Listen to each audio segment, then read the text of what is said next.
मच्छीपासून झाले मच्छिंद्रनाथ, गोरक्ष जन्मले गौरी भस्मात, जालिंदर उत्पत्ती यज्ञ कुंडात, कानिप जन्मले गजकरणात।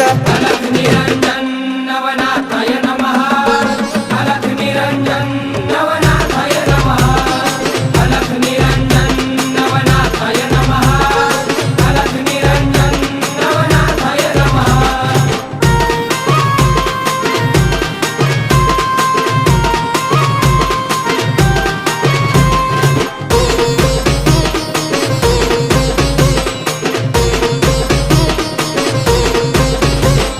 रेवतिरी जन्मले रेवणनाथ, ब्रह्माचा पुत्र चरपटीनाथ, वटवृक्ष पोटी नागेशनाथ, मीननाथ जन्मले स्त्री राज्यात।